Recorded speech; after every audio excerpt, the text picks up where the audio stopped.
నీరసంగా ఉన్న వాళ్ళందరూ చెప్పండి హల్లెలూయా.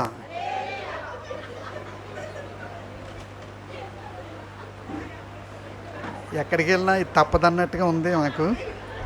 ఎక్కడో అన్నవరం అవతల పి చిన్నైపాలెం వెళ్ళాను. అక్కడ మొట్టమొదటిగా అందరూ హల్లెలూయా చెప్పారు. నీరసంగా ఉన్న వాళ్ళందరూ మీరు హల్లెలూయా చెప్పారు. మంచిది. కొంచెం మనుషులు ఇక్కడే కనిపిస్తారు కానీ మనసులు ఇక్కడ ఉండవు. మీరు మనుషులు మనస్సులు కూడా ఇక్కడే పెట్టుకొని దేవుని వాక్యం వినడానికి ప్రయత్నం చేయండి. నాకు ఇవ్వబడిన సమయం నేను ఎరుగుదును. ఆ సమయానికే నేను ముగించేస్తాను. మీరెవ్వరూ వాచ్లు చూసుకోకర్లేదు. నాకు ఎప్పుడో 15 సంవత్సరాల క్రితమే టీవీ ప్రసంగాలు అలవాటైపోయింది. నాకు 15 నిమిషాలంటే 15 నిమిషాలే మాట్లాడేవాడిని, 25 నిమిషాలంటే 25 నిమిషాలే మాట్లాడేవాడిని. ఇప్పుడు అనర్గళంగా గంట సమయం ఇచ్చారు. గంట సమయం ఎక్కువ తిక్కలుగా మాట్లాడచ్చు. కనుక ఈ సమయంలో మరి స్థానిక సంఘ కాపరి దేవుని మహాకృపలో స్వజనుల మధ్యలో, దేవుణ్ణి ఎరిగినటువంటి అన్యజనుల మధ్యలో దేవుని సేవ కొరకు సమర్పించుకొని వాడబడుతున్నటువంటి స్టాన్లీకి, తన భార్యకు నా ప్రత్యేకమైనటువంటి ఆశీర్వాదాలు, వందనాలు తెలియజేస్తూ ఉన్నాను. వారి పరిచర్య విధానాన్ని దేవుడు దీవించును గాక. అలాగనే మరి నాకు తెలిసినటువంటి వారి కుటుంబ సభ్యులు అందరికీ కూడా నా ప్రత్యేకమైనటువంటి వందనాలు తెలియజేస్తూ ఉన్నాను. సహోదరులు కూడా నేను ఎరుగుదును. మరి అలాగనే కుటుంబ సభ్యులకి అందరికీ కూడా మా ప్రార్థనా మందిరం తరపున, నా కుటుంబం తరపున మీకు వందనాలు తెలియజేస్తూ ఉన్నాను. గత సంవత్సరము వచ్చినప్పుడు మీతో ఉపవాసాన్ని గురించి కొన్ని మాటలు మీకు తెలియజేశాను. చాలా చక్కగా మీరు విన్నారు, దాన్ని అవలంబిస్తున్నారని కూడా అనుకుంటున్నాను. మరి ఈరోజు 2025 సంవత్సరం 9వ నెల ఆఖరి దినం, 30వ రోజు. దేవుని సన్నిధిలో మనం ఉన్నామంటే కేవలం దేవుని కృపే. అలాగ నమ్మిన వాళ్ళందరూ దేవుని స్తోత్రం చేయండి, హల్లెలూయా. ఈ సమయంలో దేవుని వాక్యంలో నుండి ఒక మాట మనం చదువుకొని ముందుకు సాగిపోదాం. అంతకు ముందుగా మరి దేవుని వాక్యంలో లూకా రాసిన శుభవార్త 11వ అధ్యాయము 27, 28 వచనాలు చదువుకుందాం.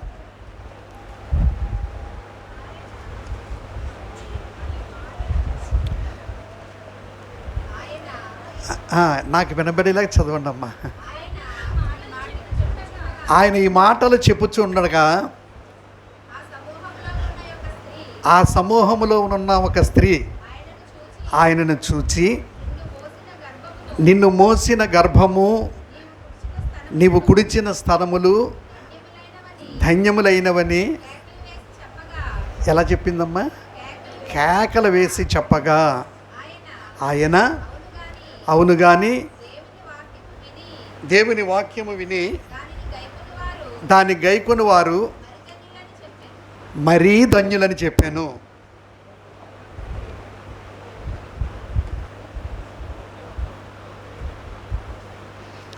చిన్న ప్రార్థన చేసుకుందాం. మహాగణుడా, మహోన్నతుడా, సర్వశక్తిమంతుడా, సర్వోన్నతుడా, నీ కుమారుడు స్టాన్లీని నిలబెట్టుకొని జరిగిస్తున్న పరిచర్య కొరకు ప్రార్థన చేస్తూ ఉన్నాను. మరి ప్రాముఖ్యంగా 2025 సంవత్సరంలో కూడా 3 దినాలు ప్రతిష్ఠించుకున్నటువంటి ఉపవాస కూడికల్లో మీరు మాకు ఇచ్చినటువంటి ధన్యకరమైనటువంటి సమయాన్ని బట్టి స్తుతిస్తూ ఉన్నాను. ఈ రాత్రి నా మాటలు ఎవ్వరికీ ప్రయోజనం కాదు. నన్ను మరుగు చేయండి, నీ స్వరాన్ని వినిపించండి, నీ మాటలు వినిపించండి.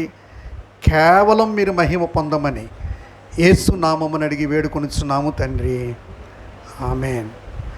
దేవుని పిల్లలారా, మనం చదువుకున్నటువంటి భాగంలో మీరు అందరూ కూడా తెలుగు చదవడం వచ్చు కనుక బైబిల్ తెరిచి లూకా రాసిన సువార్త 11వ అధ్యాయము 27, 28 వచనాలు మనం ధ్యానం చేస్తున్నాం.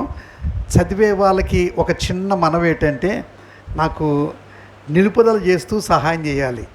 అంటే ఒక్కొక్క పదం ఆపి మరలా తర్వాత నాకు అందించాలి. ఇందులో మనం చదువుకున్నటువంటి 27వ భాగంలో 27వ వచనంలో ఆయన ఈ మాటలు చెప్పుచుండగా, ఆయన ఏ మాటలు చెప్తున్నాడు ఒకసారి చెప్పండి. ఆయన ఈ మాటలు చెప్పుచుంటుండగా ఏ మాటలు చెప్తున్నాడు? ఏ మాటలు చెప్తాడు? ఒకవేళ మనం అనుకుందాం, మనం చెప్పుకోవాలంటే బోలు మాటలు ఉంటాయి, చాలా మాటలు ఉంటాయి. మనం చెప్పుకోవాలనుకుంటే చాలా మాటలు ఉంటాయి. ఒకవేళ ఏమీ లేదనుకోండి, మనకి కోపంగా ఉన్న వాళ్ళ మీద కూడా మనం ఏదో చెప్పేయచ్చు. మనకి లేకపోతే విరోధంగా ఉన్న వాళ్ళ మీద కూడా ఏదోటి, ఏది లేకపోయినా అల్లేసి ఏదోటి చెప్పేయచ్చు. అది మన నైజం.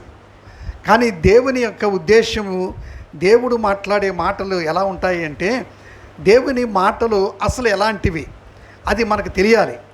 కారణం ఏంటంటే, దేవుని వాక్యం ఎంతోమంది, ఆకాశం గతించిపోవచ్చు, భూమి గతించిపోవచ్చు, గొప్ప వక్తలు పుట్టారు, ప్రవక్తలు పుట్టారు, ప్రవచనాలు చెప్పారు, వక్తలు పుట్టారు, ప్రసంగాలు చేశారు. చాలామంది రొటీన్గా కాలసముద్రంలో ఒక సైక్లింగ్గా కలిసిపోతూనే ఉన్నారు. మరలా నూతనమైనటువంటి వారు వస్తూనే ఉన్నారు.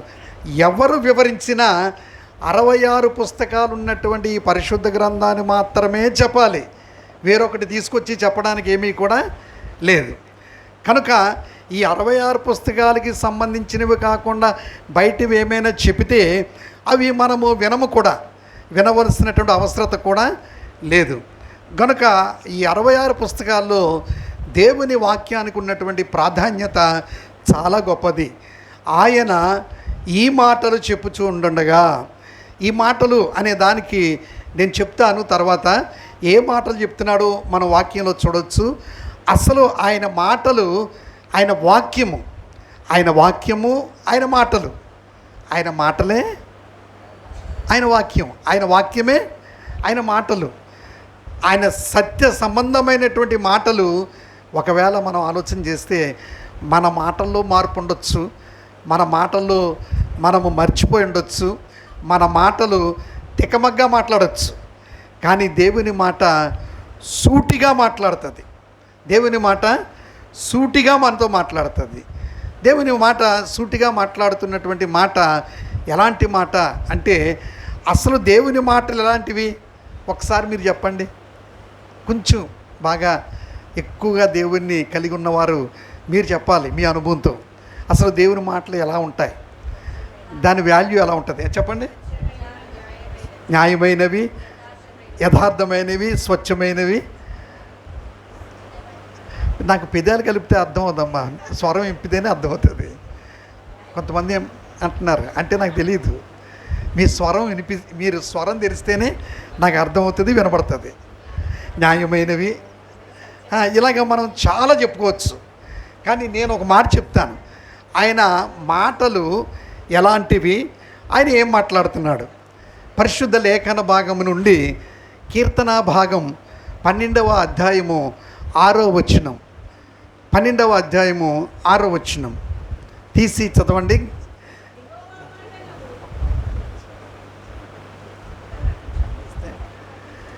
యెహోవా మాటలు ఎలాంటివమ్మా? యెహోవా మాటలు, అది మన వాడుక భాషలో పవిత్రమైనవి అని రాశారు, కానీ పరిశుద్ధమైనవి అంటే ఇంకా బాగుంటుంది. యెహోవా మాటలు పరిశుద్ధమైనవి. పవిత్రత, పరిశుద్ధత రెండు కూడా ఇంచుమించుగా ఒకే భావాన్ని మనకి తెలియజేస్తుంది. కనుక మనము చదువుకున్నటువంటి భాగంలో ఏమని రాయబడ్డది? యెహోవా మాటలు పవిత్రమైనవి, అవి మట్టి మూసలో 7 మారులు కరిగి ఊదినంత వెండి అంత పవిత్రమైనవి. నమ్మిన వాళ్ళందరూ దేవుని స్తోత్రం చేయండి. అంటే ఇప్పుడు ఆయన మాటలు ఎలాంటివి ఇప్పుడు చెప్పండి. వెండి మూసలో 7 మారులు కరిగి ఊదినటువంటి పవిత్రత. అంటే స్వచ్ఛమైన వెండి బయటికి రావాలంటే అది కొలిమిలో కాల్చబడాలి. కొలిమిలో కాల్చబడితేనే కానీ స్వచ్ఛమైన వెండి, స్వచ్ఛమైన బంగారము బయటికి రాదు. కనుక ఇప్పుడు ఆయన మాటలు ఎలాంటివి అంటే పవిత్రమైనవి, పరిశుద్ధమైనవి. అవి మట్టి మూసలో 7 మారులు కరిగి ఊదినంత పవిత్రమైనవి. అంత బలమైనటువంటి మాటలు. ఆయన ఏం మాట్లాడతారు? ఒకవేళ మనతో మాట్లాడాలనుకుంటే ఆయన ఏం మాట్లాడతాడు నేను చెప్తాను. మీరు ఆయనతో మాట్లాడాలనుకుంటే ఏం మాట్లాడతారు చెప్పండి? ప్రభా ప్రభా ప్రభా నా కూతురికి పెళ్ళి అయిపోవాలని మాట్లాడతాం. ప్రభా నాకు ఉద్యోగం వచ్చేయాలి అని మాట్లాడతాం. అంటే ఒక్కొక్కరిది ఒక్కొక్క అవసరం. మాట్లాడడం తప్పని నేను అన్నాం, మాట్లాడవచ్చు. కానీ మొట్టమొదటిగా ఆయన చెప్పిన రీతిలో మాట్లాడితే మనకు మంచిది. మన ఉద్దేశాలు ఎలా ఉంటాయంటే, మొట్టమొదటిగా మనం మాట్లాడవలసింది ఏదో మాట్లాడేస్తాం, నువ్వు వినవలసిందే ప్రభువా, తర్వాత నువ్వు మాట్లాడు, తర్వాత నువ్వు దర్శించు, తర్వాత నువ్వు నాకు చెప్పు. అంటే మన ఉద్దేశం, మన తలంపులు ఎలా ఉంటాయి, దేవుని ఉద్దేశం, దేవుని తలంపులు ఎలా ఉంటాయి అనే దానిని మీకు జ్ఞాపకం చేస్తున్నాను. మనలాంటి స్వభావం కలిగిన వాడే యేసుక్రీస్తు ప్రభువారు ఈ లోకంలోకి వచ్చారు. కానీ మనలాంటి మాత్రం లక్షణాలు కలిగిన వాడు కాదు. మనలాంటి లక్షణాలు కలిగిన వాడు కాదు. ఆయన జన్మలో పవిత్రత, మాటలో పవిత్రత, బ్రతుకులో పవిత్రత, బోధలో పవిత్రత, అన్ని విషయాల్లో పవిత్రంగానే ఆయన ఈ లోకంలో జీవించినట్లుగా మనం చూస్తున్నాం. కనుక వాక్యంలో మనం ధ్యానం చేస్తున్నటువంటి మాట ఏంటంటే, ఆయన ఈ మాటలు చెప్తూ ఉంటుండగా, సాధారణంగా నిజం చెప్పండి, మన గొడవ ఎక్కువ చెప్తామా, దేవుని ద్వారా మాట్లాడుకుంటామా, ఆయన మాట్లాడితే విందామనుకుంటామా? ప్రభా నేనే చెప్తాను, నువ్వే వినాలి, నువ్వు కాకపోతే ఇంకెవరు వింటారు ప్రభా, నువ్వు కనుక ఏం చెప్పినా వింటావు. ఆయనకి క్లియర్గా మనకు కనిపిస్తున్నా కూడా ఆయన ఏదో చూడలేనట్టుగా మనం చెప్తాం, ఆయనకి ఏదో తెలియదు అన్నట్టుగా చెప్తాం, ఆయనకి ఏదో కొంచెం వినబడలేనట్టుగా చెప్తాం. అంటే నీ ఉద్దేశానికి దేవుని ఉద్దేశానికి ఉన్నటువంటి వ్యత్యాసము, తేడా ఏంటి అని అంటే, చాలా స్పష్టంగా దేవుడు మనతో మాట్లాడుతున్నటువంటి ఈ రాత్రి కొద్ది నిమిషాలు దేవుని మాటలు మీరు విని దాని ప్రకారంగా జీవించాలని ఉద్దేశంతో నీ సేవకుడు మరి ప్రయాసంతో 3 దినాలు ప్రతిష్ఠించి మీ కొరకు ఏర్పాటు చేసినటువంటి ఈ సభలో అనేక మంది సేవకులను పిలిచి, అది బాధ్యత భారముతో కూడినటువంటి పనిని చేస్తున్నటువంటి సేవకుడు మనల్ని ఇలాగన కూర్చోబెట్టడానికి ఏ కారణము లేకుండా కాదు, కారణం ఉంది. దైవాశీర్వాదం కావాలి, కుటుంబాలు సంరక్షించబడాలి, మనం ఆత్మీయంగా ఎదగాలి, ఒక్కొక్క మెట్టు పైకి ఎక్కాలి. కీర్తనాకారుడు అంటాడు కదా ఒక చోట, ఏమని, నేను ఎక్కలేనంత ఎత్తైన కొండపైకి నన్ను. ఆయనకి ఎక్కడం రాదనుకుంటున్నారా? ఆయన అంతకుముందే చాలా కొండలు ఎక్కి తిరిగినవాడు. కానీ మనం అనుకున్నట్లుగా ఎక్కలేనంత ఎత్తైన కొండ కంటే బ్యాగులు తగిలించుకొని ఆయాసంతో ఎవరెస్ట్ శిఖరం ఎక్కించినట్టుగా కాదు. అది పరిశుద్ధతతో కూడినటువంటి నిబంధన సంబంధమైనటువంటి దేవుని ప్రత్యక్షతను చూడగలిగినటువంటి ఆ కొండ, రూపాంతరపు కొండ. కనుక అక్కడికి మనం ఎక్కడానికి సంవత్సరం ఏమవుతుండాలి? మనం సంవత్సరం చెప్పాలి, వెనకున్న వాళ్ళు చెప్పాలి. సంవత్సరం ఏం అవ్వాలి? దిగిపోతూ ఉండాలి. మనం ఇప్పుడైనా చెప్పండి, ఎదగాలి. ఎక్కుతూ ఉంటే, ఎదుగుతూ ఉంటే మనకు తెలుస్తుంది. మీలో చాలామంది మొక్కలంటే ఇష్టం కదా, అది పువ్వులు పూసే మొక్క అనుకోండి, మీరు తెచ్చి వేసిన దగ్గర నుంచి సంవత్సరం అయింది పువ్వులు పూయలేదు, 2 సంవత్సరాలు అయింది పువ్వులు పూయలేదు, 3 సంవత్సరాలు అయింది పువ్వులు పూయలేదు, ఏమనుకుంటారు మీరు? ఏమనుకోరు, చక్కగా పీకి బయటపడేస్తారు, ఇంకొకటి తీసుకొచ్చేస్తారు. మరి దేవుని విషయంలో మనము కూడా ఆ రీతిగానే దేవునికి కనిపించినప్పుడు దేవుడు మనల్ని తీసేస్తే మనం ఏం చేయగలం? కనుక అలాంటి స్థితి మన ఎవరికి రాకూడదు. దేవా, నీ సన్నిధిలో నేను దినదినము ఎదగాలి, సంవత్సరం ఎదగాలి, నేను కొత్త అనుభవాలకి నీతో పాటుగా నేను నడవాలి అని మనము ధ్యానపూర్వకంగా ఈ 3 దినాలు బలపరచబడాలని మనవి చేస్తూ ఉన్నాను. ఆయన ఏ మాటలు చెప్తున్నాడు? ఆయన మాటలకున్న విలువేంటి అంటే, ఆయన మాటలు ఎలాంటివో మీకు చూపించాను. కీర్తన 12:6 ఇప్పుడు ఆయన ఏ మాటలు చెప్తున్నాడో యోహాను రాసిన సువార్త 6వ అధ్యాయము. యోహాను రాసిన సువార్త 6వ అధ్యాయము 63వ.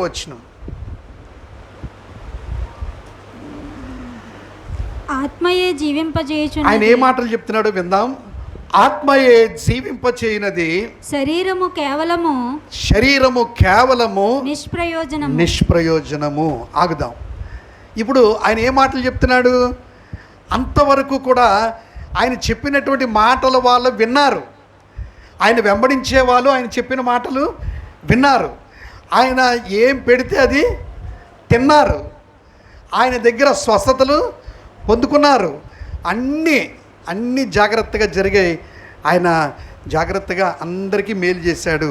ఇప్పుడు నేను కూడా మిమ్మల్ని ఓ ప్రశ్న అడుగుతాను. అన్నీ జరుగుతున్నాయి అనుకోండి, వెనకడుగు వేయకుండా దేవుళ్ళు ఎందుకు ముందుకెళ్ళం?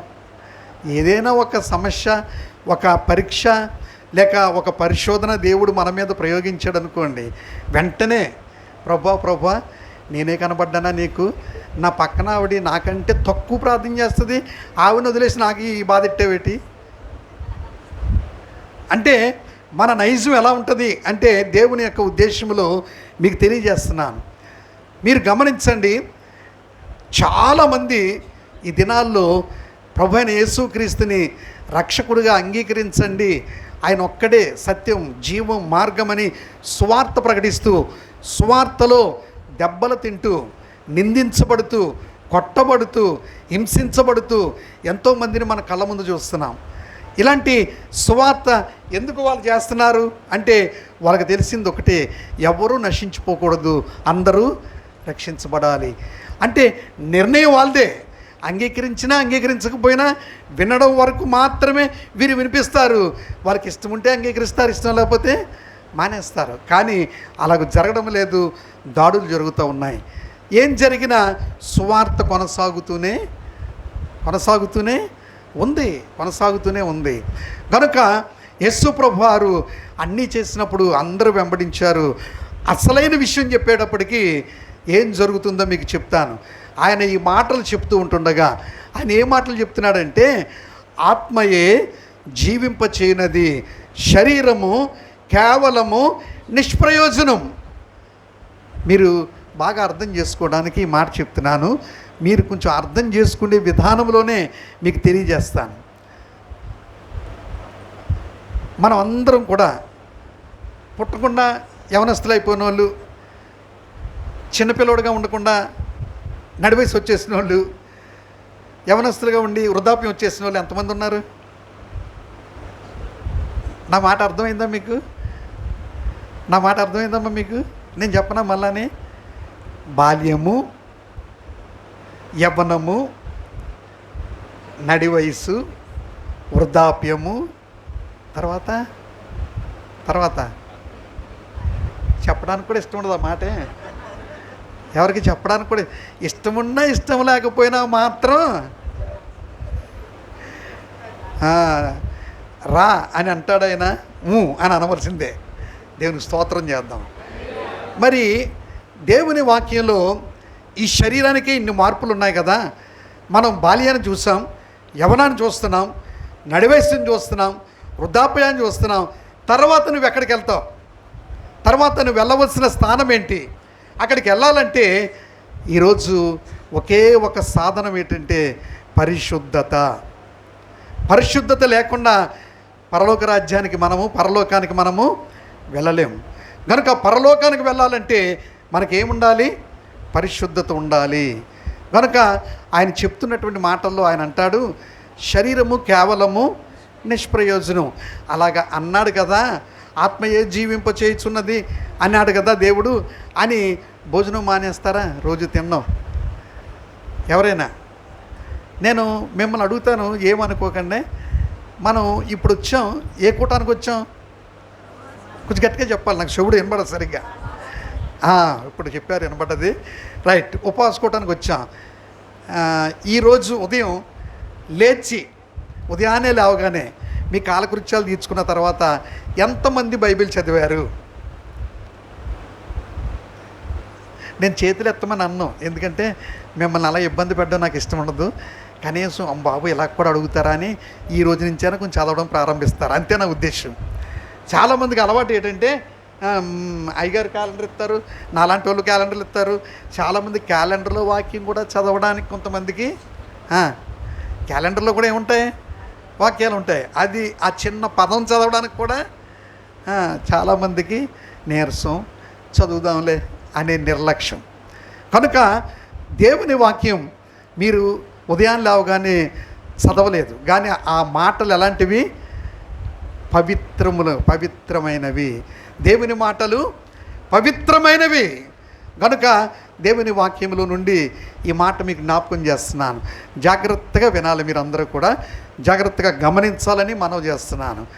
ఆత్మయే జీవింపచేయనది, శరీరము కేవలము నిష్ప్రయోజనమైనటువంటి ఈ శరీరానికి అన్నీ సమకూర్చమా? అన్నీ సమకూరుస్తాం. ఉదయాన్నే లేవగానే ఏమడుగుతుంది ఈ శరీరం? టీ అలవాటు ఉన్న వాళ్ళు టీ అడుగుతుంది, కాఫీ అలవాటు ఉన్న వాళ్ళని కాఫీ అడుగుతుంది. ఆ రెండు కానీ పడకపోతే అసలు ఎంత శరీరం కూడా ఎందుకు పనికిరాదు. అసలు బాడీలో ఏ పార్ట్ కూడా పనిచేయదు. ఆ రోజంతా కూడా ఏదో నీరసం. అంటే ఒక శరీరానికి ఉదయం లేవగానే నీవు నీ శరీరం చెప్పిన మాటకి లోబడతావు. తర్వాత 8, 9 అయ్యేటప్పటికి మీకు తెలుసు కదా, ఎవరు ఏది తింటే అది. అంటే రకరకాలు బ్రేక్ఫాస్ట్లు వచ్చేసాయి కనుక నేను అలా చెప్తున్నాను. ఎవరు ఏది తింటే అది 9 అయ్యేటప్పటికల్లా టిఫిన్ తినేయాలి. 12:30, 1 గంట అయ్యేటప్పటికల్లా లంచ్ అయిపోవాలి. అలాగే 7:30, 8 అయ్యేటప్పటికల్లా డిన్నర్ అయిపోవాలి. ఇన్ని కూడా దేని కొరకు? శరీరం కొరకు. మరి ఆత్మ విషయంలో ఎప్పుడైనా మీరు ఆలోచన చేశారా?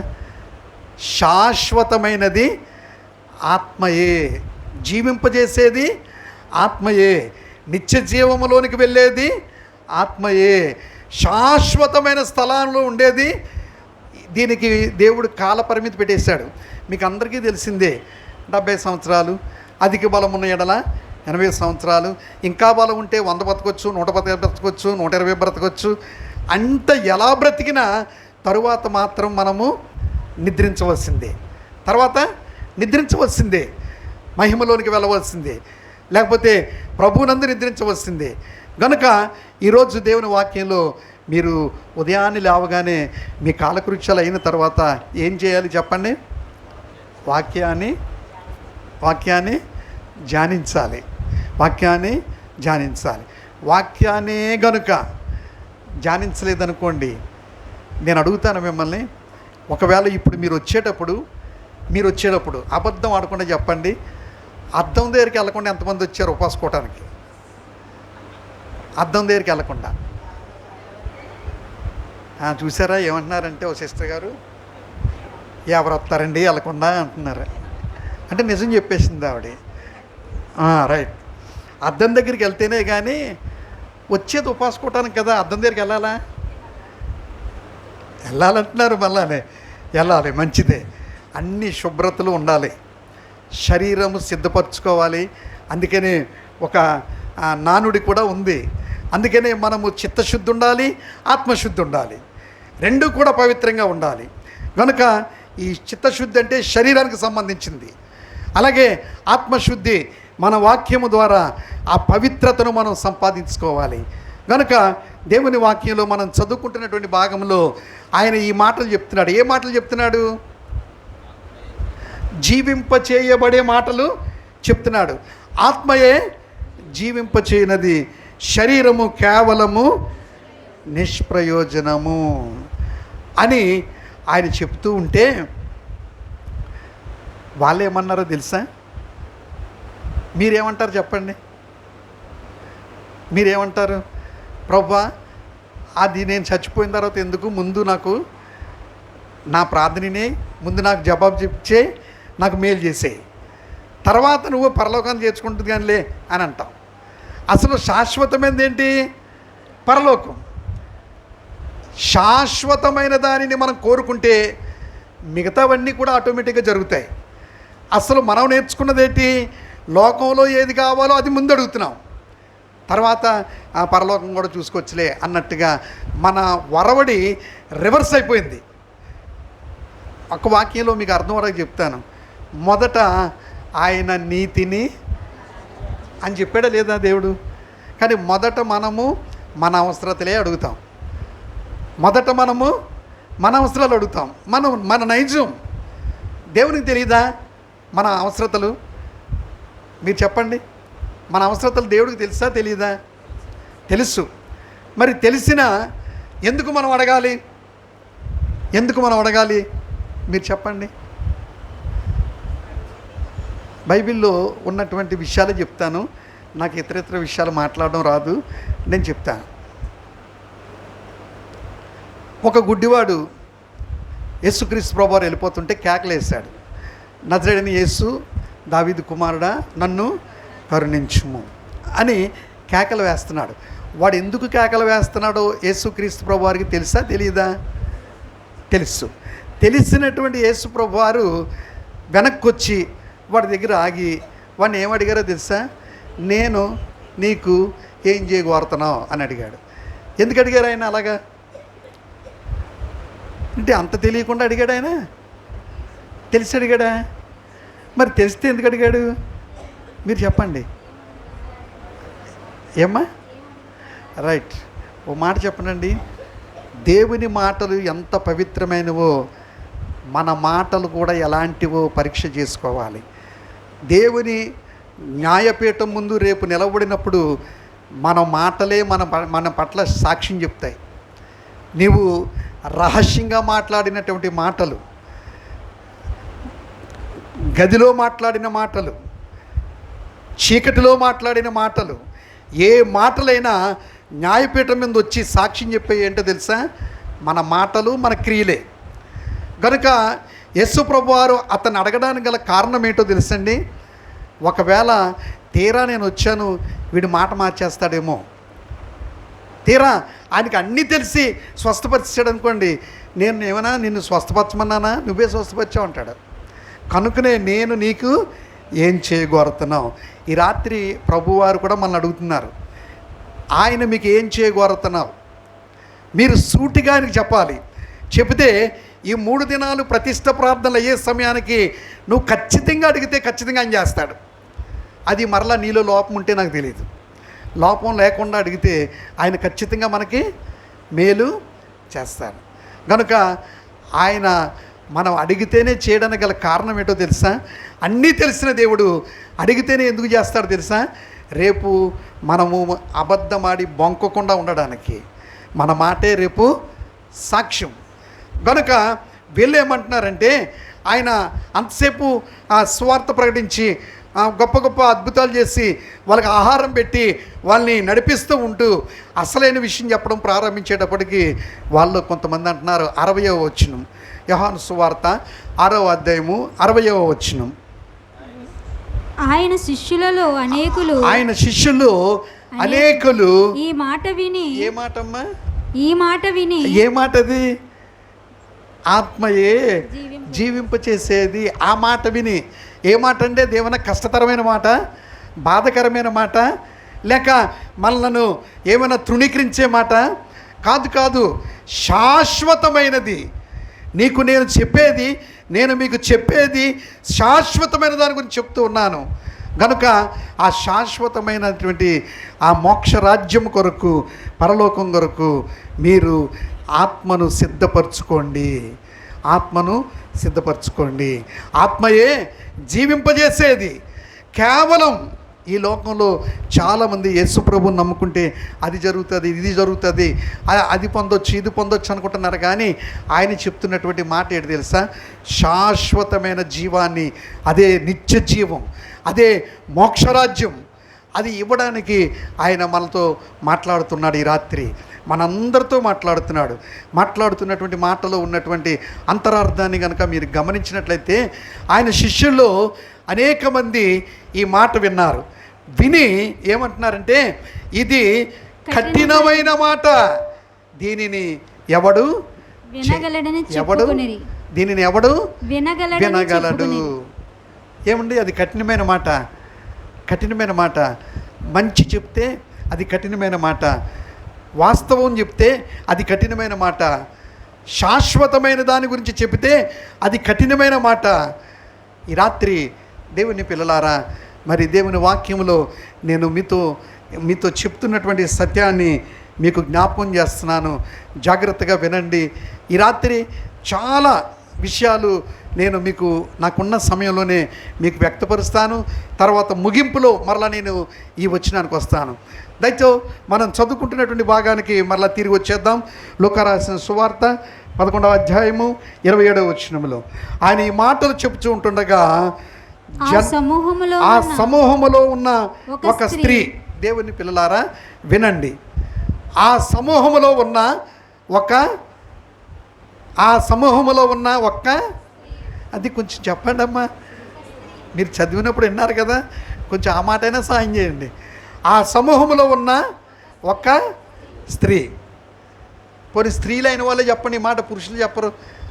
ఆ సమూహంలో ఉన్న ఒక అమ్మ, ఇప్పటికీ తక్కువ వస్తుంది సౌండ్. అమ్మ కొంచెం పెంచారు, ఎవరు కోపం వచ్చి. మంచిది, రైట్. దేవుని పిల్లలారా, బైబిల్ అంతట్లో చాలా విశేషాలు ఉన్నాయి. ఈ రాత్రి అవసరమైన మాటలు చెప్తాను. పరిశుద్ధ లేఖన భాగంలో యూదా స్త్రీ, ఒక స్త్రీ ఉంది, ఆమె పేరు ఎస్తేరు. అన్యురాలు మొయాబీరాలైనటువంటి మరొక స్త్రీ ఉంది, ఆమె పేరు రూతు. 66 పుస్తకాల్లో ఈ ఇద్దరి పేర్ల మీదే 2 గ్రంథాలు ఉన్నాయి. ఇందులో మనము ఆలోచన చేస్తే స్త్రీలు చాలా విషయాలు మీకు అర్థమైపోతాయి. నేను స్త్రీ అని చెప్పగానే మీరు మనసుకు తెచ్చుకోవాలి అవన్నీ కూడా. ఒకవేళ ఎరుకో పట్టణం గురించి మనం ఆలోచన చేస్తే తన ఇంటి వారిని రక్షించుకున్నది ఆవిడెవరు వదిలేయండి, ఆవిడెవరు? స్త్రీ. ఆమె ఒక స్త్రీ. ఆమె పని గిని అన్నీ వదిలేయండి. రాహాబ్ అనే ఒక స్త్రీ. మనం ఇంకా చూద్దాం, వెనక్కి వెళ్ళిపోతే ఈ దేవుని ఆజ్ఞ ప్రకారము కాకుండా ఆజ్ఞను మీరి, ఆజ్ఞ అతిక్రమమే పాపము వలన వచ్చు జీతము, దీనికి కారకురాలైంది ఎవరు అని చెప్పండి కొంచెం గట్టిగా. అదే ఇప్పుడు దాకా ఏమన్నారమ్మా? అది ఆ మాట చెప్పండి. అదే ఆవిడెవరు అంటే అవ్వ మగవాడా ఆడమనిషా? అది ఇప్పుడు చెప్పండి గట్టిగా. ఆవిడెవరండి? స్త్రీయే. మీకు అందరికీ తెలుసు కదా. ఇప్పుడు ఒక అవ్వ ద్వారా మిమ్మల్ని తక్కువ చేయడానికి బైబిల్ అలా రాయలేదు. స్త్రీ బలహీనమైన ఘటమని ఎరిగి అనే మాట రాశారు. బలహీనమైన ఘటం అంటే ఇప్పుడు ఆదామును కూడా ఆజ్ఞ అతిక్రమములోనికి నడిపించేసింది ఎవరు? స్త్రీయే. ఇప్పుడు ఆ స్త్రీని అక్కడ పెడదాం. దేవుడైనటువంటి యెహోవా ఆలోచన చేశాడు. ఆలోచన చేసి ఒక వ్యక్తి ద్వారా ఈ భూమండలం మీదకి, నేను ఇష్టపడి చేసినటువంటి ఒక వ్యక్తుల ద్వారా ఈ పాపము, శాపము, మరణము ఇవన్నీ వచ్చాయి. వీటన్నిటి నుంచి విమోచన కలిగించాలి అని ఒక ఆలోచన కలిగి దేవుడు ఒక ప్రణాళిక ప్రకారముగా మరొక ప్రణాళికను తయారు చేసినప్పుడు అందులో ప్రధానమైనటువంటి ఘట్టం ఎవరిది చెప్పండి? స్త్రీయే. ఆ స్త్రీ ఎవరు? ఇంకా దానికి ముందు ఇంకో మాట చెప్పొచ్చు, మరియ గురించి. రైట్, ఆ పదం మర్చిపోకండి. ఆడపిల్లకి బాల్యములో నుండి మెచ్యూరిటీ అంటారు, లేక పుష్పవతి, లేక పెద్ద మనిషి లాంటి మాటలు ఉపయోగిస్తారు. ఆ బిడ్డ వివాహానికి సిద్ధపడినట్లుగా తెలియపరచబడేదే కన్యక దశ. కన్యక దశ అంటే వివాహానికి సిద్ధంగా ఆ బిడ్డ ఉంది అని తెలియపరచబడేదే ఆ మెచ్యూరిటీ, కన్యక. అలాంటి ఒక కన్యక అక్కడ కూడా మీరు ఆలోచన చేస్తే ఆమెకు వివాహం జరగలేదు, ప్రధానం మాత్రము చేయబడ్డది. దేవుని దూత గబ్రియేల్ అనే దేవదూత వచ్చి చెప్పినప్పుడు ఆ మరియా గబ్రియేల్ అనే దేవదూతను అడుగుతుంది ఏమనంటే, నేను పురుషుని ఎరుగున దానినే ఇది ఎలా జరుగును అని అడుగుతుంది. ఎంత జ్ఞానయుక్తంగా అడిగిందో చూడండి. ఆ తరువాత మరి ఈ కాన్వర్సేషన్ అంతా జరిగిన తరువాత ఆ దేవదూత ఈవిడ ఒప్పుకుంటుంది, ఆమె వెళ్ళిపోతుంది, దేవదూత వెళ్ళిపోతుంది. ఆ తరువాత ఆమెలో ఉన్నటువంటి త్యాగం ఏంటో తెలుసండి.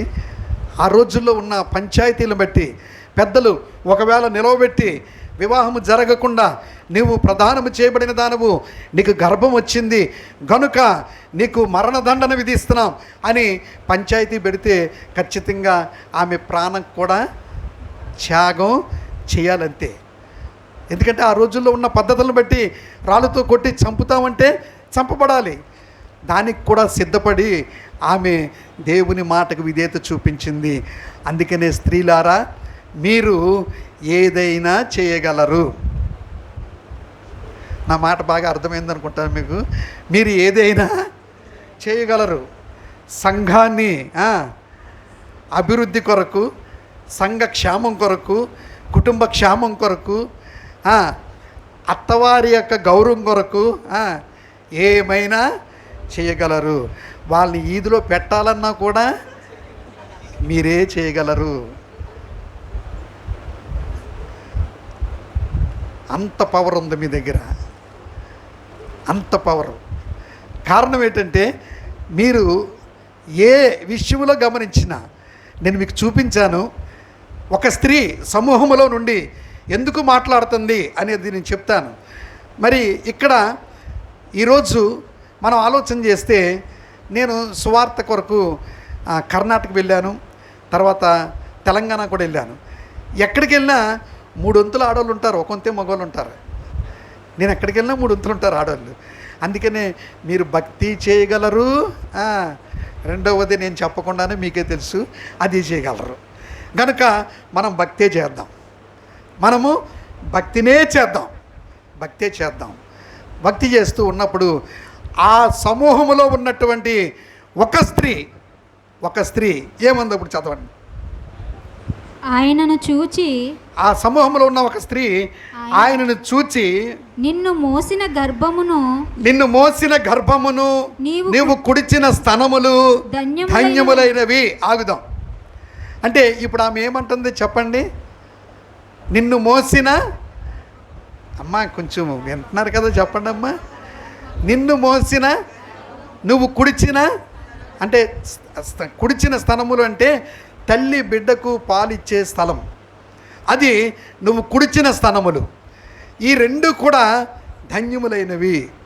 అంటే నేను చెప్పాను కదా మీకు, పెద్ద పెద్ద మగాళ్ళు ఉన్నారు ఆ సభలో, చాలామంది వెంబడిస్తున్న వాళ్ళు ఉన్నారు, ఆయన మాట్లాడుతున్నప్పుడు వింటున్న వాళ్ళు ఉన్నారు.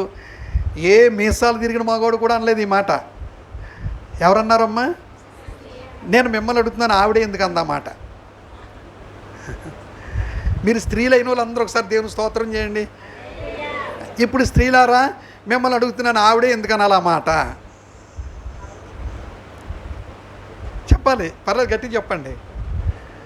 మీరు మాట్లాడే వరకు నాకు రెస్ట్.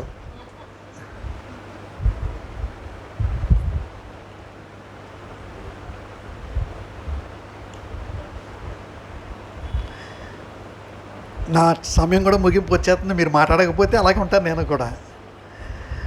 మీరు చాలా సులువుగా అర్థం చేసుకోవచ్చు, ఈ మాటలు పెద్దగా కష్టపడక్కర్లేదు. గర్భము మోసే, ఇప్పుడు పాప మా మధ్యలో వెళ్తున్నప్పుడు చూశాను, తన నిండు చూలాలు. అంటే బిడ్డను గర్భములో భరించే ఆ తల్లికే తెలుస్తుంది బాధ, ఇంకెవరికి తెలియదు. తరువాత బిడ్డను కన్న తరువాత తన రక్తాన్ని పాలగా మార్చి బిడ్డకు పాలిచ్చే తల్లికే తెలుస్తుంది ఆ బాధ, ఇంకెవరికి తెలియదు. నమ్మిన వాళ్ళు దేవుని స్తోత్రం చేయండి. అందుకనే అక్కడ చెప్పబడినటువంటి మాట ఏంటంటే, ఆమెకే తెలుసు ఆ బాధ ఏంటో. నిన్ను ఏ గర్భం మోసిందో, ఏ తల్లి నీకు పాలిచ్చిందో ధన్యం, ఆమె బ్రతుకు ధన్యం. ఈమె అన్నా అనకపోయినా తరతరాలలో కూడా నేను ధన్యురాలు అంటారమ్మా అని ఎవరు చెప్పారు? మరి చెప్పిందా? మరీగా చెప్పారు. ఎవరు చెప్పారు? గబ్రియెల్ అనే దూత చెప్పింది. దేవుని స్తోత్రం చేద్దాం. ఇప్పుడు నిద్ర వస్తున్న వాళ్ళు చెప్పండి హల్లెలూయా. రాయండి. మా అయ్యగారు ఉన్నారు వెనకాల ఒకరు. మంచిది. ఈ మాట ఎందుకు నేను చెప్తానంటే చాలామందికి హల్లెలూయా అంటే అలవాటైపోయింది. హల్లెలూయా అంటే హల్లెలూయా చెప్తే మనలో ఏమి రావాలి తెలుసా? ఒకలాంటి కదలిక రావాలి. ఓసారి అస్తమాని ఇలాగే పాస్టర్ గారు చెప్తున్నారని ఒక ఆయన నిద్రపోతే విన్నాడంట ప్రసంగం. నిద్రపోతూ విని ప్రసంగం, ఆయన ప్రసంగం చేస్తూ ఇప్పుడు పరలోకానికి ఎంతమంది వెళ్తారు అంటే అందరూ చేతులు ఎత్తారంట. ఒక్కడు మాత్రం చేయత్తలేదండి. ఆ తర్వాత మరలా ప్రసంగం కంటిన్యూ చేస్తూ ఇప్పుడు నరకానికి ఎంతమంది వెళ్తారు అంటే ఆ ఒక్కడే చేయెత్తాడంట. అంటే ఇందాక ఎత్తలేదు కదా, ఇప్పుడు ఎత్తాడంట. అప్పుడు పాస్టర్ గారు ఆయన నిలబెట్టి, బాబు అరే ఇందాక పరలోకానికంటే చేయెత్తలేదు, ఇప్పుడు నరకానికంటే చేయెత్తే పెట్టరా అంటే, ఏమీ లేదండి మీరు ఒక్కలే నిలబడి ఉన్నారు కదా, మీతో పాటు నేను కూడా వద్దామని. అలాగా విశ్వాసులకి జ్ఞానం ఎక్కువైపోయింది. పాస్టర్ గారికి చెప్పి జ్ఞానం వచ్చేసింది. మంచిది. ఏమైనప్పటికీ కూడా మనం విందాం దేవుని వాక్యంలో.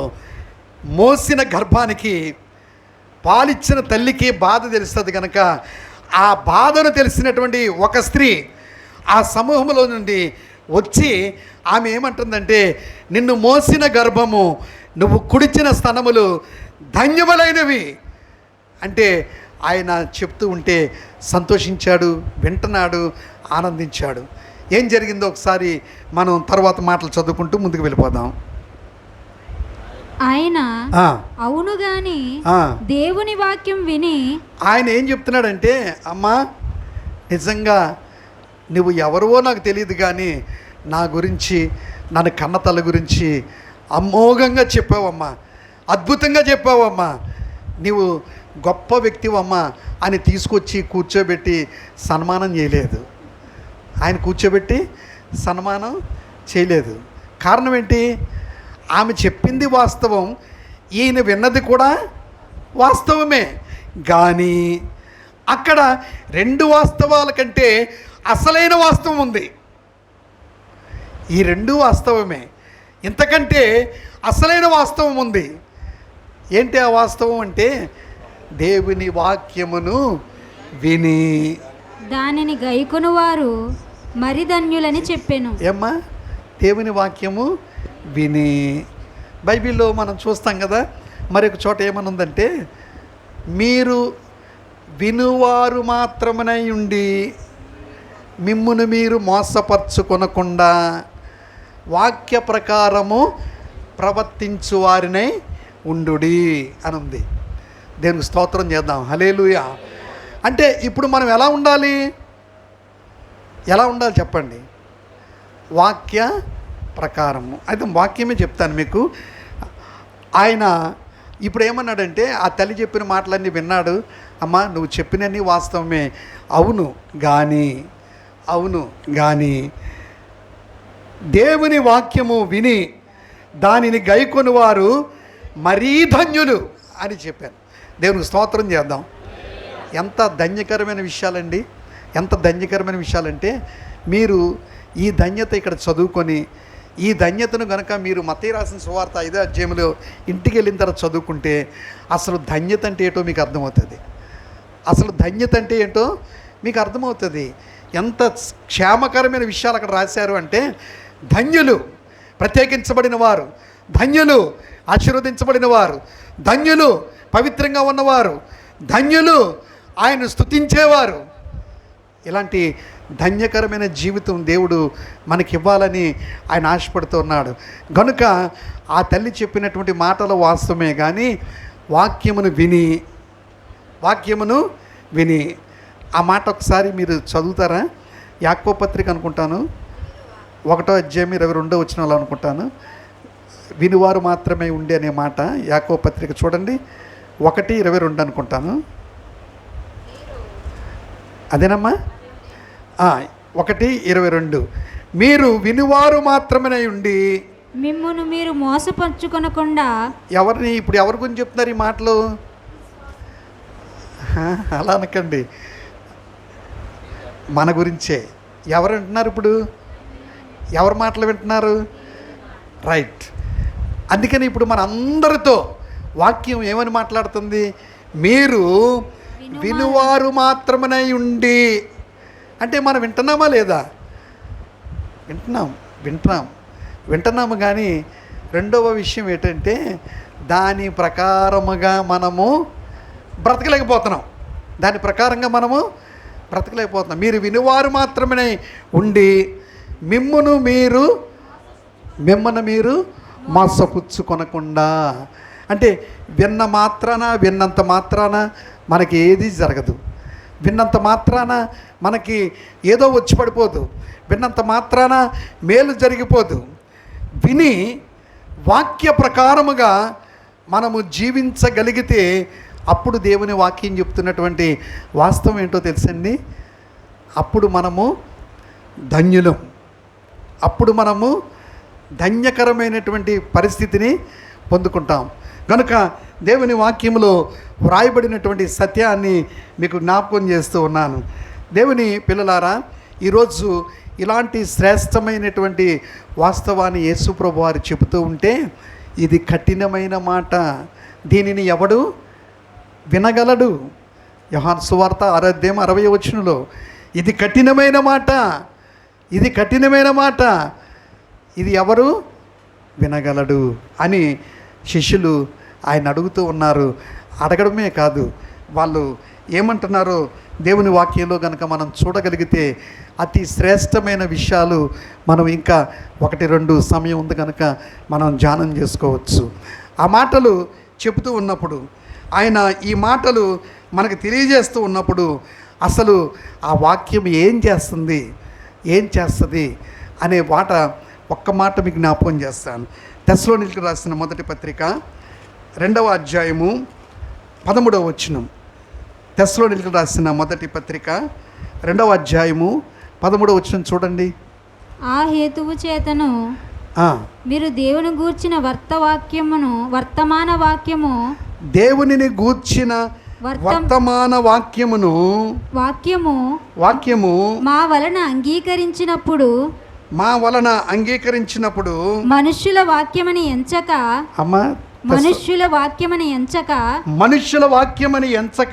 అది నిజముగా ఉన్నట్టు దేవుని వాక్యమని దానిని అంగీకరించితిరి గనుక మేమును మానక దేవునికి కృతజ్ఞతాస్తుతులు చెల్లించుచున్నాము. ఆ వాక్యమే విశ్వాసులైన మీలో. ఏ వాక్యం? ఆ వాక్యం అంటే మరలా అడుగుతున్నారు నేను మిమ్మల్ని. ఏ వాక్యం? రైట్, చెప్పాలి. ఆ వాక్యమే అంటే ఆ వాక్యమే. అక్కడ చూశానండి, అక్కడే అంటే అర్థం లేదు. ఎక్కడ? ఆ వాక్యమే అంటే ఏ వాక్యం? దాని గురించి కూడా 2 మాటలు చెప్తాను. ఆ వాక్యమే ఏ వాక్యము అంటే మీకు వెంటనే గుర్తు రావాలి. ఆదియందు, చూసారా, ఇప్పుడు నేను చెప్తే వెంటనే వచ్చేసింది మీకు. ఆదియందు వాక్యముండెను, వాక్యము దేవుని యొద్ద ఉండెను, వాక్యము దేవుడై ఉండెను. అదొక భాగం అయితే, అదే అధ్యాయము 1 అధ్యాయం 14వ వచనంలో ఆ వాక్యమే శరీరధారి అయి కృప సత్య సంపూర్ణుడిగా మన మధ్యలో నివసించెను. ఆ వాక్యం ఎవరు? యేసుక్రీస్తు ప్రభువారు. ఆ వాక్యమే శరీరధారి అయి. ఏ వాక్యం చెప్పండి ఇప్పుడు? ఆ వాక్యం పరలోకములో నుండి భూలోకములోనికి దిగి వచ్చినటువంటి వాక్యం. ఆ వాక్యము ఎలా ఉంది? ఆది నుంచి వాక్యం ఎలా ఉంది? యోహాను రాసిన మొదటి పత్రిక 1వ అధ్యాయము 1వ వచనం. యోహాను రాసిన మొదటి పత్రిక 1వ అధ్యాయము 1వ వచనం. జీవవాక్యమును గూర్చినది. ఆగుదామమ్మా. ఏ వాక్యం అమ్మా అది? జీవవాక్యమును. అంటే జీవవాక్యం అంటే ఆయన వాక్కులో ఏముంది? లాజరు బయటికి రా అంటే ఆ వాక్కులోంచి ఏం వెళ్ళింది? జీవం వెళ్ళింది. దేవునికి స్తోత్రం చేద్దాం. ఆయన వాక్కులో ఏముంది? జీవముంది. లాజరు బయటికి రా అనగానే జీవముతో పాటు అతడు బయటికి, చనిపోయిన వ్యక్తి బయటికి బ్రతికొచ్చాడు. కనుక వాక్యం వినండి. ఆ వాక్యమే అంటే ఏ వాక్యం అనుకుంటున్నారు? అది ఆది యందున్న వాక్యమే. ఏ వాక్యం అది? జీవవాక్యమును గూర్చినది ఆది నుండి ఏది ఉండేనో. అలాగ ఉందమ్మా లేదా అమ్మా? అలా ఉందా లేదా? చదవమ్మ ఒకసారి. ఆ వాక్యమే యోహాను సువార్త 1వ అధ్యాయము 1వ వచనం. జీవవాక్యమును గూర్చినది, జీవవాక్యమును గూర్చినది ఆది నుండి ఏది ఉండెనో, ఆది నుండి ఏది ఉండెనో. మేమేది వింటిమో. ఏది ఉండెనో అని ఉందమ్మా? ఏది ఉండెనో అని ఉందా? ఏది ఉండెనో, ఆది నుండి ఏది ఉండెనో. ఉండెనో. మేమేది వింటిమో. మేము ఏది వింటిమో. కన్నులారా ఏది చూచితిమో. కన్నులారా ఏది చూచితిమో. ఏది నిదానించి కనుగొంటిమో. ఏది నిదానించి కనుగొంటిమో. ఆ చేతులు దేనిని తాకి చూచెనో అది మీకు తెలియజేయుచున్నాము. చాలండి. అంటే ఇప్పుడు వాళ్ళందరూ చూసింది ఏంటండి? జీవవాక్యం. ఎప్పటి నుంచి ఉంది జీవవాక్యం? ఆది నుండి ఉంది. ఆది యందు ఉన్నటువంటి దేవుని వాక్యం, దేవుడై ఉన్న వాక్యం, దేవుని దగ్గర ఉన్న వాక్యం ఎలా ఉంది? అది జీవంతో ఉంది. జీవవాక్యం. ఈ జీవవాక్యము ద్వారా ఆయన మనలను ఏం చేస్తున్నాడు? జీవింపజేస్తున్నాడు. మనల్ని జీవింపజేస్తున్నాడు. అంటే ఎలా జీవింపజేస్తున్నాడు మనల్ని? ఆధ్యాత్మికంగా ఒక మాట చెప్పండి ఎవరైనా. మనల్ని ఎలా జీవింపజేస్తున్నాడు? వాక్యము ద్వారా. మనం చదువుదాం అంటే అర్థం అవడానికి, సన్నివేశం అర్థం అవడానికి. మీకు అందరికీ తెలిసిన మాటే, నేను చెప్పిన వెంటనే మీరు చెప్పేస్తారు. ఎఫెసీయులకు రాసిన పత్రిక 2వ అధ్యాయం 1వ వచనం.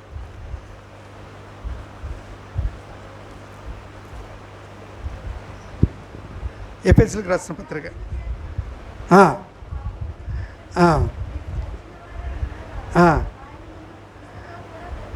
ఇప్పుడు ఆయన మనల్ని ఎలా బ్రతికిచ్చాడమ్మా? ఎప్పుడు బ్రతికిచ్చాడు? మనము మన అపరాధముల చేతను పాపముల చేతను చచ్చిన వారేమై ఉండగా ఆయన మనలను క్రీస్తుతో కూడా బ్రతికించాడు. ఇప్పుడు మనకి ఏ జీవం వచ్చింది? దేవుని ఆధ్యాత్మికానుసారమైనటువంటి జీవం వచ్చింది. ఈ జీవం మనలో దేవుడు కలుగు చేశాడు. కనుక దేవుని వాక్యము సెలవిస్తున్నటువంటి సత్యం ఏంటంటే, జీవవాక్యమును గూర్చినది ఆది నుండి ఏది ఉన్నదో. ఆ జీవం, ఆ మాటలు ఆయన తెలియపరుస్తూ ఆయన అన్నాడు, చాలా స్పష్టంగా అన్నాడు, ఆత్మయే జీవింపచేయనది, శరీరము కేవలము నిష్ప్రయోజనము. ఈ శరీరాన్ని సంరక్షించుకుంటూ ప్రధానమైనది దేవుడు మనలో ఉంచినటువంటి ఆత్మను మనం సిద్ధపరచుకోవడానికే 3 దినాలు ఉపవాస ప్రార్థన. ఈ ఉపవాస ప్రార్థనలో మిమ్మల్ని మీరు జాగ్రత్తపరచుకోవడం, మిమ్మల్ని మీరు పరిశుద్ధపరచుకోవడం, మిమ్మల్ని మీరు దేవుని సన్నిధిలో బలపరచుకోవడం, మిమ్మల్ని మీరు దేవునికి కనపరుచుకోవడం, మీరు ఆధ్యాత్మికంగా దీవించబడ్డాం. ఇన్ని కార్యక్రమాల్లో 3 దినాలు మనం ఏం చేయాలి? ఖచ్చితంగా స్పందింపచేయబడాలి. ఖచ్చితంగా మనము స్పందించాలి. వచ్చాము, కూర్చున్నాము, వెళ్ళాము. పొద్దున వచ్చాడండి, ఆయన బాగానే చెప్పారండి. సాయంకాలం వచ్చాడు, ఆయన కూడా బాగానే చెప్పాడండి. అందుకోసం కాదు మనం వచ్చేది. ఎంతవరకు మనం వింటున్నాం, విన్నదాని ప్రకారంగా మనం బ్రతుకుతున్నాం. వాక్యమును విని దాని ప్రకారముగా ఏమన్నాడు? చదువుకున్నారు, ఇప్పుడే మానేశారు, మర్చిపోయారు. వినువారు మాత్రమే ఉండి మిమ్మల్ని మీరు మోసపుచ్చుకొనకుండా. అంటే నేను వింటున్నట్టుగానే వింటాను అని మీరు అనుకుంటారు. కానీ వింటూ ఒకవేళ అజాగ్రత్తగా నిర్లక్ష్యంగా వింటూ ఉంటే మనకే వాక్యం ఏమని చెప్తుందంటే, నిన్ను నీవే మోసం చేసుకుంటున్నావు. ఎవరు కూడా నిన్ను మోసం చేయడం లేదు, నువ్వెవరిని కూడా మోసపరచడం లేదు, కానీ నిన్ను నీవే మోసం చేసుకుంటున్నావు. కనుక మిమ్మల్ని మీరే మోసపరచుకోకుండా వాక్యానుసారముగా ప్రవర్తించువారనే ఉండాలి అని చెబుతూ నేను ముగింపులోకి వస్తున్నాను. ముగింపులో ఈ మాట మనం ధ్యానం చేసుకొని ప్రార్థన చేసుకుందాం. దయచేసి యోహాను రాసిన సువార్త 6వ అధ్యాయము, యోహాను రాసిన సువార్త 6వ అధ్యాయము 66వ వచనం. అప్పటి నుండి అదే ఎప్పటి నుంచి ఏమనుకోకుండా అమ్మ, నేను ఎలాంటి అడుగుతుంటాను. అప్పటి నుంచి అంటే ఎప్పటి నుంచి, నువ్వు చదివేస్తే నాకు కుదరదు. అప్పటి నుంచి అంటే ఎప్పటి నుంచి. ఇప్పుడు నేను ఇంతకుముందు చెప్పాను చాలా విషయాలు. ఇంతకుముందు చెప్పినవి అయితే చెప్పకుండా అడిగాను కనుక మీరు చెప్పలేకపోయారు. ఇంతకుముందు మీకు చెప్పాను. అప్పటి నుంచి అంటే ఎప్పటి నుంచి? ఆత్మయే జీవింపచేయనది, శరీరము కేవలము నిష్ప్రయోజనం. ఎప్పుడైతే ఆయన చెప్పాడో అప్పటి నుంచి, ఎప్పటి నుంచి ఆయన ఎప్పుడైతే శాశ్వతమైన నేనే మార్గం, నేనే సత్యం, నేనే జీవం అనే దానిని ఆయన వెంబడిస్తున్న శిష్యుడికి చెప్పాడో, ఆ మాట విన్న తర్వాత ఇది కఠినమైన మాట, ఇది ఎవడు వినగలడు అని అనుకున్నారు. ఆ తర్వాత అంటున్నారు, ఆయన శిష్యులలో అనేకులు 66 వచ్చినందుకు వచ్చాయమ్మా. అప్పటి నుండి, ఎప్పటి నుంచి? ఇప్పుడు చెప్పండి. ఎప్పటి నుంచి? ఆయన చెప్పవలసిన వాస్తవం చెప్పిన తరువాత అప్పటి నుండి ఆయన శిష్యుల్లో అనేకులు వెనుక తీసి ఏం చేశారమ్మా? వెనుక తీసి అంటే ఒక అడుగు వెనక్కేశారు. అందరూ నడుస్తూ ఉన్నాం. ఆయన ఎప్పుడైతే చెప్పవలసింది చెప్పాడో చాలామంది ఒక అడుగు వెనక్కేశారు. మరి ఎంతమంది వెంబడిస్తున్నారు అంతగా లెక్క నాకు తెలియదు, కానీ చాలామంది వెంబడిస్తున్నారు. వెంబడిస్తున్నారు. ఆయన చెప్పుకుంటూ వెళ్తున్నాడు, ఆత్మయే జీవింపజేసేది, శరీరం కేవలం నిష్ప్రయోజనం. మీరు సిద్ధపడండి, ఏహలోక సంబంధమైన విషయాల మీదే మనసును ఉంచకండి, పర సంబంధమైన వాటి గురించి కూడా ఆలోచించండి, భక్తిని చేయండి, నా మార్గంలో నడవండి అని అన్నీ చెప్పుకుంటూ వెళ్తా ఉంటే అనేకులు నెమ్మదిగా వెనకడుగు వేసుకుంటూ ఆగిపోయారు. తర్వాత ఆయన వెళ్తూ ఒక చోట ఆగి వెనక్కి తిరిగి చూశాడు. వెనక్కి తిరిగి చూసిన వెంటనే ఎంతమంది ఉన్నారు? చాలామంది వెనకాల వచ్చారు. ఇప్పుడు ఆయన వెనక కేవలం 12 మంది మాత్రమే ఉన్నారు. ఎంతమంది ఉన్నారు? 12 మంది మాత్రమే. అప్పుడు ఆయన ఏమన్నాడంటే, వెళ్ళిపోయిన వాళ్ళు వెళ్ళిపోయారు, కానీ మీరు 12 మంది ఉన్నారు చాలు, మీరు ఉండండి, మీకు వందనాలు అని చెప్పలేదు. మీరు కూడా వెళ్ళిపోవాలని అనుకుంటున్నారా అని అడిగాడు. దేవుడు సూటిగా మాట్లాడేవాడండి, వంకర టింకలుగా మాట్లాడ్డాడు. దేవుడు సూటిగా మాట్లాడతాడు.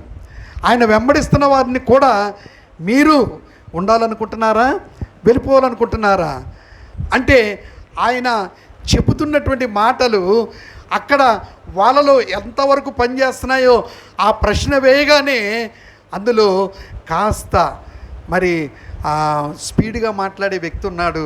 ఆయన పేరు పేతురు గారు. ఆయన ఏమంటాడు తెలుసండి?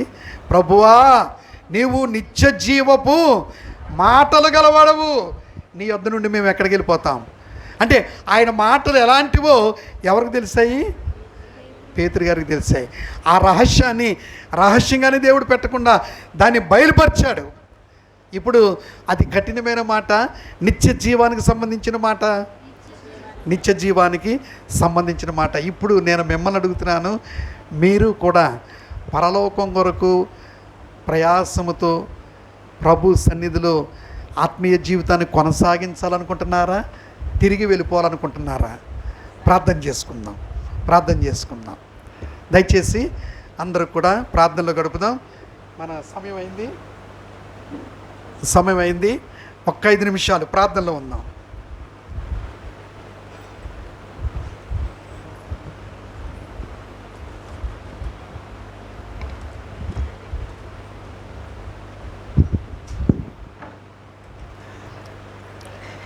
విన్న వాక్యాన్ని బట్టి